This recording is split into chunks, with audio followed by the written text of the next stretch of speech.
Om Shri Swaminarayan Namo Namaha, Om Shri Hari Krishna Maharajaya Namo Namaha, Om Shri Ghansham Maharajaya Namo Namaha, Shri Sadgurubhyo Namo Namaha.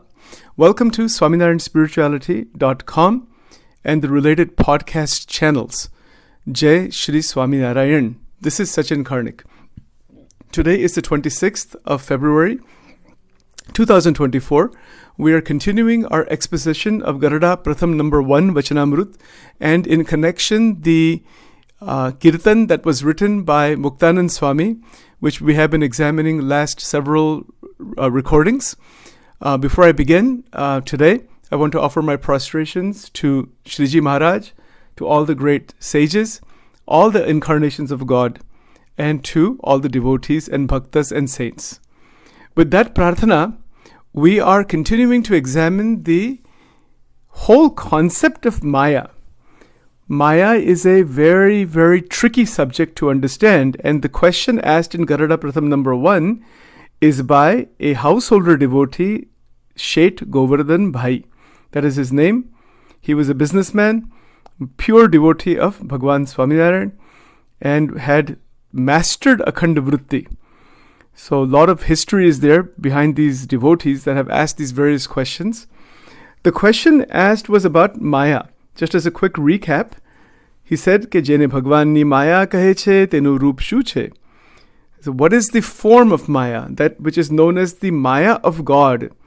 What is its form? That is what he's asking. How can we understand what it is? How can we recognize it? What is the way to detect it?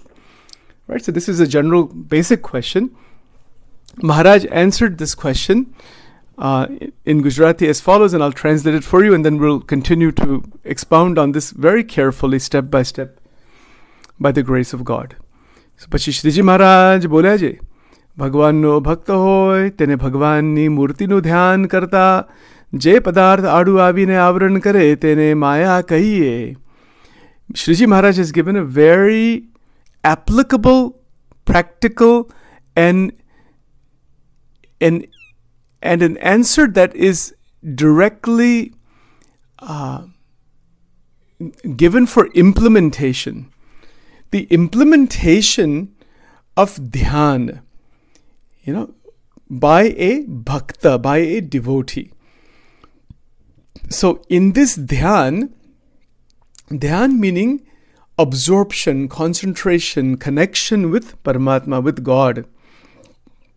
As we had mentioned before in several recordings back, dhyan is also one of the stages in the Ashtang Yoga. Yam, Niyam, Asan, Pranayam, Pratyahar, Dharana, Dhyan, and Samadhi. So dhyan is the 7th step before, it's actually, the 7th step before the 8th step, which is the realization in Samadhi. So it's very interesting. Now that's one meaning of the word dhyan. Another meaning is that in the path of devotion, which is the path that is advocated by Shriji Maharaj throughout Vachanamrut, in the path of devotion known as in Bhakti Marg, the contemplation without breakage on the Murti, of the Murti, the form of God, that is also called dhyan. In Gujarati it is written, and I'm using as a reference, the free BAPS app. They have put some nice footnotes, so I'll be referring to this. Please do keep in mind that I'm not trying to promote or criticize any organization. I'm using these as a reference, and I want to express my gratitude and thanks to the creators of these apps and other websites and whatnot for the purpose of spreading this beautiful wisdom and knowledge. So in Gujarati they have written as follows, Bhakti Margma Dhyan Etle Bhagwanni Murtinu Ekagrata Purvak Chintan. In the path of devotion, there is a fully focused, Ekagrata means there is an integrated, contemplative, cognitive process. You see, that is Ekagrata means like focus, but it's not just focus, it's more than that. It's a full integrated contemplation, the integration inside the buddhi with the bhavna. The bhavana is the feelings inside. The buddhi is our intelligence. And when you combine both of them together, that's when you have ekagrata. And so ekagrata purvak. Purvak means with this great integrated, combined, focused, contemplative, a contemplative link with Bhagavan, with the Murti of Bhagavan. This is how they have written this in Gujarati. I'm just elaborating on that. It's quite amazing.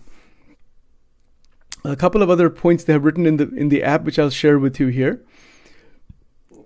So, in the BAPS Guru Parampara, in the app here, and again, remember, I'm giving these as references. This is not trying to promote or criticize anybody. There are God knows how many different branches, and there's all kinds of internal things that go on among all of them. So this has nothing to do with that. We're looking at spirituality and using these as references. I'm saying that again. So one of the points that the commentators have written here, they've given a reference of Puja Yogiji Maharaj, one of the gurus in the BAPS Parampara. So it is written as follows in Gujarati. Yogiji Maharaj dhyanno maulik arth karta kehe chhe. Yogiji Maharaj gave his certain perspective on what is dhyan. So he said it this way, Bhagwan ane santana mahimano vichar karvote dhyan. So he said that to utilize our buddhi, our intelligence, for mahima, the glory of God, to contemplate on the glory of Bhagwan and the great sages. What is their glory? How are they? What is their importance, their significance, their state of being, realization, all those things. The glory of God in simple language. To think about that, vichar karo, to think continuously, to be in the presence of God, to be in that mahima. Mahima means like it's what you have gotten. Prapti no vichar. It's like that. If you have $1 billion check in front of you, it's under your name. You'll never forget that. Doesn't matter what you're doing. That's called mahima. Mahima means glory. So that is also dhyan. And there's a lot of other references here. I want to get back to the Kirtan of Muktanand Swami, and then we'll get back to these other footnotes a little bit later on.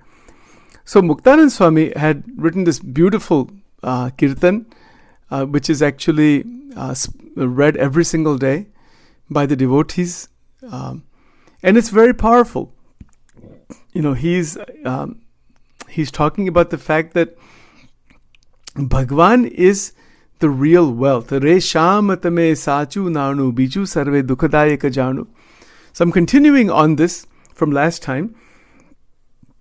In the third line, or in the second line, he says here, Re Murakha Loka Mare Bhataki, Jutha Sange Hare Shirapataki, Tethi Mari Manuvrutti Ataki. What does this mean actually? Re Murakha Loka Mare Bhataki. Now, this could mean that the foolishness inside the life of so many individuals, just roaming around in this world foolishly, without worshipping God. It's a waste of time, energy, effort. It could mean all of those kinds of things. Jutha sange hare shira pataki. Jutha sang means what? That kind of contact with people, places, things, situations, objects, whatever, where one is banging one's head against them. See, Jutha sange hare shira pataki. But shir means head. Pataki means that you're banging against that, hitting against that. Jutha sang. Sang, all kinds of kusanga is there. Kusanga meaning wrong kind of contact, taking us away from Bhagavan. Very difficult to realize these things. But that's why he's written this here. And then he's talking about himself. Tethi mari manavrutti ataki. From all these wrong and binding contacts, my manavrutti has stopped going in that direction. He said, Re shamatame sachu. That Bhagavan is the real wealth. The real truth is that Paramatma. And all these other things are all temporary, limited. They have their own problems associated with them. Now, in the third line, Muktanand Swami mentioned, Re akhanda alokika sukha saru, Re joy joy mana mohyu maru. Dhara dhana tama uparavaru re shamatame sachunan. What does that mean? That the ananda that is there, that is alokik, beyond the worldly experiences, is this great sukha is there. He's using the word sukh, but it really means ananda, unbroken happiness. It's alokik sukh, it is called. That is best. Te saru. Re joy joy mana mohi maru. That means my experiencing that my mind has gotten into moha of that great joy of God. That's what that means. Dhara dhana tama uparavaru. I think what that means is that the wealth that is in this world, dhara means prithvi, as far as I know, that all of the wealth and aishwarya and the worldly experiences, I'm just letting them all, giving them all to you. That they don't hold any consequence. It has that meaning. Dhara dhana tama upar varu. So I guess it could mean something like that. I'm not 100% sure, but maybe somebody can tell me about it. But I think it means that I'm offering it to you, and it could also mean that, it doesn't really hold that much significance. It doesn't have that much real hold over him. Dhara dhana tama upar. Tama upar means towards you. I'm holding it all and giving it all back to you, essentially. It could mean that. I'm still not 100% sure about that, but that is probably the meaning. And then the fourth line is, Re brahmathi kita lagi joyu, jutu sukha janine vagovyu. This is a very important point, that from Brahmaji all the way up to the ant, there's fake happiness, jutu sukh, meaning that the sukha is there, that's not the real ananda. It's all reflected. It's called like this chidabhas, and this Vedanta talks about. It's that kind of thing. It's not the real joy, the real ananda that is there. This is all like all through the realm of Maya. It's all some type of a projection, some type of a false happiness. So jutu sukh means it's not real happiness. It's a false happiness. Amazing. So jutu sukha janine vagovyu. What that means is that he has contemplated on, really thought over about the entire Swarga Loka, Mrityu Loka, Patal Loka, all the lokas, all the beings. Everybody is stuck in this false happiness, from Brahmaji all the way down to the ant. Now somebody might say, why Brahmaji? Brahmaji is on the border kind of with the Ishvaras. So some metaphysics is there. I won't go into that right here. Brahmaji also goes away after 100 of his years. And he's in Satyalok. Obviously, that's much higher level than where we are. But whatever that sukha is there, even in that Satyalok, that Satyalok also goes away. Brahmaji also goes away after his 100 years.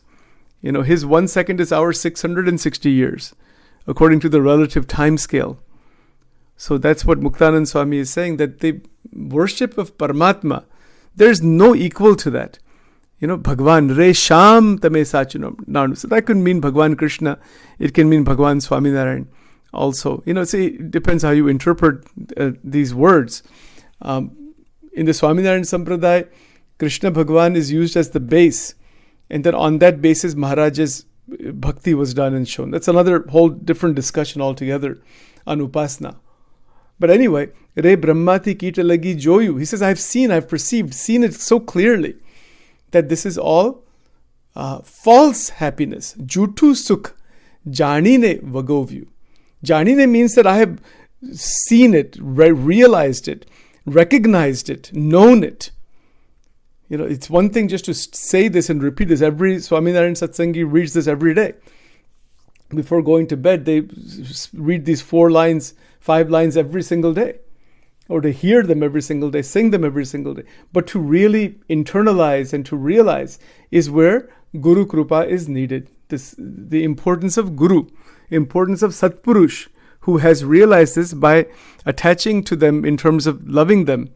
Then we realize this truth also because they're living in that state. That's the reason why. Right? And this is why Yogiji Maharaj stated in this quotation that I read before, that to see the Mahimano Vichar, the thoughts of Mahima of God and the great sages, that is Dhyan. Muktananda Mana Tama Sanga Mohu. Where is the Moha? Towards Bhagwan. Bhagwan ke saath Moha hota hai. Moha means attachment, lot of attraction towards Bhagwan, towards God. That is what Muktanand Swami is saying. Muktananda mana tama sangha. My mind has gotten into moha. Moha means great attraction. That is how we can interpret this word here. Moha in the right direction. That tama sangha. Which sangha? The sang meaning contact with Bhagavan through dhyan. This is the whole point in Garada Pratham 1, Akhanda Vritti and all. That dhyan, ekagrata purvak chintan, that's continuous dhyan and manan chintan. That is called sangha, satsanga. Muktananda mana tamma sangha, mohi re shamatame sachu nanu. That is these are the 5 lines. In Gujarati, the take meaning that's the first line, and then, or first, that's I don't know what the translation for that is actually. It's not really the first line of the kirtan, or there's 4 lines, but it's like the heading line. I think the take meaning that's a Gujarati word meaning that's your starting, like opening line essentially, something like that, and then you come back to that again after chanting each line. Re shamatame sachu nanu biju sarve dukhadayaka janu, and then the 4 lines are after that. It's a very small kirtan. It's a small one, but it is very, very powerful. It is part of the Leela Chintamani. It is sung every day by the satsangis. Sadguru Muktanand Swamiji has written this extraordinary line. And then, and there are so many other such beautiful, small kirtans and padas, they're called, are written by these Paramahansas that have extract of all the scriptures, everything, all the scriptures are in what we just read right now. The whole Bhagavatam is that, the Gita is here. In these 5 lines, everything is there. So nothing is missing. It's just a matter of realizing this and being in that state of realization, which tends to be very difficult for most people, simply because of the obstructions that are present, so the different kind of obstruction, different kind of obstacles. That's what Maharaj said, adu avina avaran kare. That the avaranas, these are the coverings. So vikshape is called vikshape, or vighan, meaning obstacle. These things can be in front of us so many times. Right? So we'll stop here for now. We'll continue along these lines further next time. Jai Swaminarayan.